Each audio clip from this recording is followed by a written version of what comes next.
You know, there are many characters in the history of the NHL. Many have been forgotten, while many have lived on due to an early death or unfortunate circumstances. But when fans of the Boston Bruins think of this player, it automatically comes to mind he was a big part of their 1970 Stanley Cup run. He had a big goal in the playoffs and is considered probably one of the most, diverse players in Bruins history. So today we're going to be talking about the great Lindsay, Ontario skater Bill Speer. Now born Francis William Speer, March 20, 1942. He eventually played for Pittsburgh and Boston of the NHL, and the New York Raiders and New York Golden Blades and Jersey Knights of the WHA.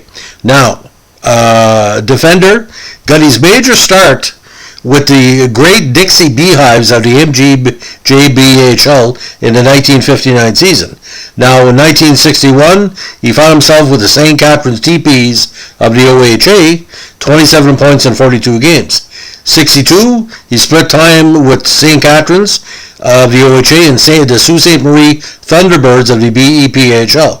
Now, from between 63 and 68, he was in the EHL and AHL, playing for Knoxville, Springfield, Cleveland, Buffalo, and Baltimore, before having a great rookie season with Pittsburgh in an inaugural year, where he had 16 points in 68 games. Now, he was with the Penguins again, but found his way to the Bruins in 1970, and had 4 points in 27 regular season games, and one goal, like I said, one big goal in the playoffs.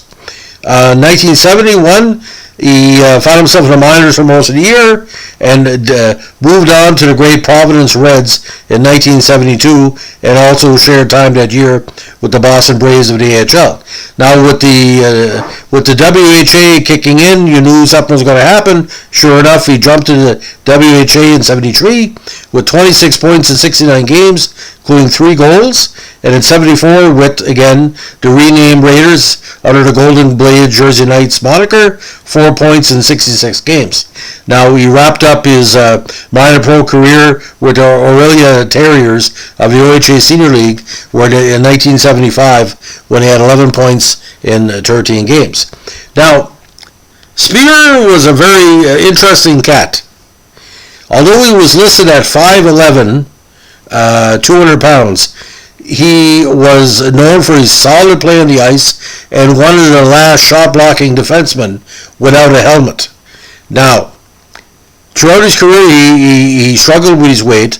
He regularly played close to 210 pounds, and even weighed as high as 242 pounds. That's Vladimir Guerrero Jr. number weight gain in his 67 off season. Speer, of course, was able to lose most of the weight, dropping down to 210 for the openings of Penguins training camp, and even dropping as low as 206, or we call it the James Toney diet there.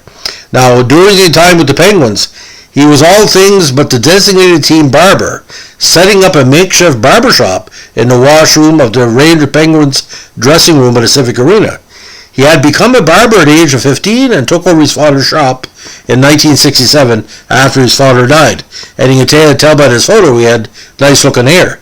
Now, although he never mentioned the specific fee for the haircuts, Speer did say that a 25-cent tip was standard. Speer earned the nickname the Lindsay Clipper during his time with the Bruins.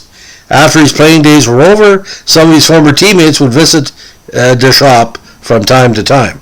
Now, unfortunately, Speer's great life in hockey and off the ice came an unfortunate end on February 12, 1989, while on a snowmobile trip on a lake in Fenelon Falls, Ontario. The snowmobiler was driving, plunged through the ice, and unfortunately he drowned. He was only 46. Now, Speer is buried in Riverside Cemetery in Lindsay, Ontario. Now, what I like about Speer, anytime anybody interviewed him, he always had a jovial way dealing with the media. There's some tape out there, I guess either Nesson or Hockey Night in Canada talked a little bit about his barbering career. Because when you think the terms of Lindsay Clipper, if you're a professional defenseman for hockey, you're thinking, hey, he clips people, but literally he was a barber. And like I said, from what I heard, he was quite good. So, I mean, you got to be tough when you're 210 pounds, you're on the ice, and, you're getting taunted by the opponents, and they're saying, your hair doesn't look good or something like that. I can imagine the conversations in the penalty box he would have. Because if you look at his stats, ladies and gentlemen, he rarely would be in the penalty box. He was a very, like I said, jovial guy. I think he had one major with the Providence Reds in the 71 playoffs. But like I said, that was about it. So, ladies and gentlemen, this is another one of our regular Boston Bruins Vintage podcast, and also in tribute to the Providence Reds. We've been talking about some of the Reds skaters over the years. Again, 5'11", 200 pounds. And again, you look at the best hair in NHL history. He must have cut his own hair because he looked fabulous in all the pictures I saw anyway. So anyway, that's the legend of Bill Speer. If you like what we're doing here, give us a like, comment, subscribe. And as we like to say in the barber shop, keep your stick in the ice. Have a good day. Bye.